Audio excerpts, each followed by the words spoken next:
What's up guys, Yugioh here. Today we have an Altergeist deck profile for you guys. Don't forget to like and subscribe. We're going to be posting weekly content from now on, so let's get right into it.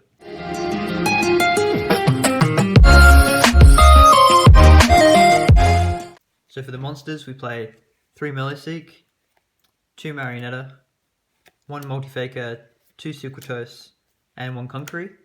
I only have 2 Marionetta at the moment, but if I had 3 I would play 3. Milliseek is just really good going second, because you can send your opponent's field to the graveyard, and then search Multifaker, and just continue on with all your plays. 2 Sucratos is necessary, because if you draw one, you'd have the extra one to summon off Multifaker, and then Concrete is just there to be able to stop attacks, and negate effects. And then for hand traps I only play 3 Ash, because it's the most versatile hand trap. It works against every deck. All the meta decks can have a play stopped by it. It's never dead in any matchup. Okay, onto the spells. We actually play quite a few, surprisingly. We play 1 Pot of Duality and 1 for 1. Yeah, this is it. That's about all you need. This deck is very trap based, so spells only really hinder you, and if you draw something like Imperial Order, spells are just going to be wasted in your hand, because you're not going to be able to play them.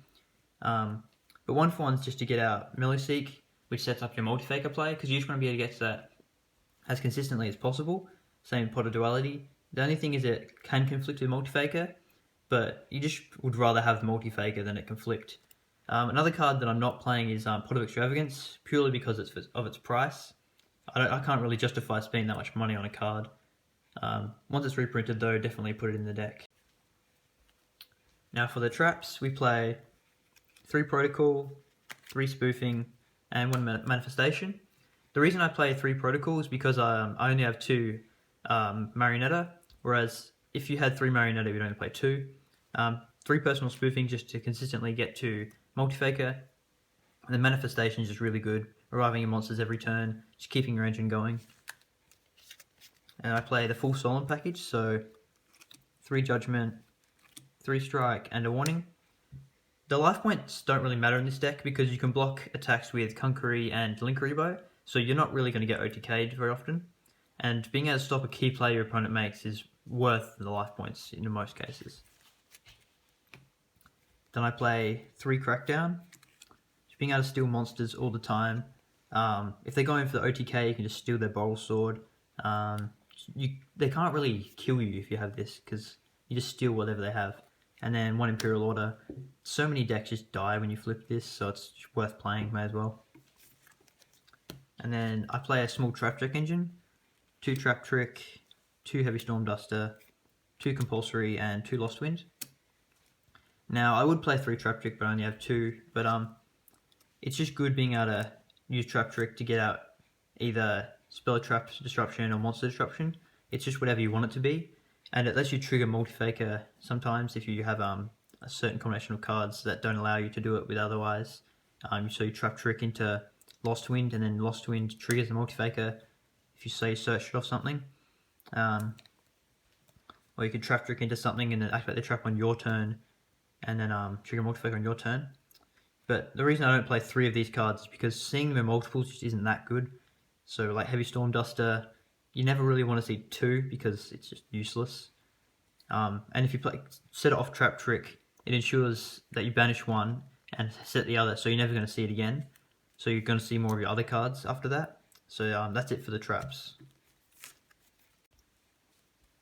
Now for the extra deck, I play 3 Hextia and 1 Prime Banshee. Prime Banshee is not good enough to play 2, but you definitely have to play 1 because it comes up. 1 Linkuriboh, 1 Phoenix, 1 Heater, 1 Akashic Magician. Linkuriboh is really good to be able to link off your Milliseek, so you can search Multifaker consistently turn 1. And then Heater is really good, especially since Hextia is a fire, so sometimes you make Hextia, and then you link it off into Heater, and you steal one of their monsters from their grave, and you can make Boral Sword and just kill them. And Akashic, it doesn't really come up, but you've got room, so you may as well play it. And then I play 1 Link 3, which is Ningirsu. This just comes up against some cards such as Avramax, because it doesn't target, which is really good. And then I play 3 Link 4s, Griffin, Borrow Load, and Borrow Sword. You very rarely make these, but it's just nice to have. Because Nightmare Griffin can set any trap from your grave, which can be really clutch if you have Imperial Order or something in your grave. Bringing it back and it really solidifies your position in the game, being able to bring back any trap you want. And Borrow Sword usually crack down their monster and then link it off in a Borrow Sword and just kill them with it. And then I play 3 fusions for Super Poly, which is in the side deck. I play Draco Stapelia, Starving Venom, and Violet Chimera, because these are just the best ones. I would play the new Protoplant one. It needs any 3 dark monsters on the field, but the only problem is it's a bit pricey, and it's very unlikely your opponent's actually going to have 3 dark monsters on the field, so it's just safer to play the Starving Venom and the Protoplant. That's about it for the extra deck. For the side deck, we play 3 Lancia, 3 Veiler, 3 Pankratops, 3 Super Poly, and 3 Summon Limit.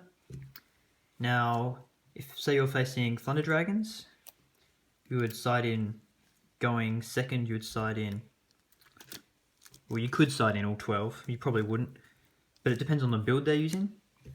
You have so many options for side deck. So, Super Poly is good against mostly the pure Thunder Dragon, because they have lots of darks on the field. Same with Lancia, because they always banish cards. But against the more Guard Dragon versions, you'd want to side more Lancia and Veiler, just because Super Poly isn't always applicable. They don't always have any 2 dark monsters on the field. And then going first, you'd still side in Lancia and Summon Limit.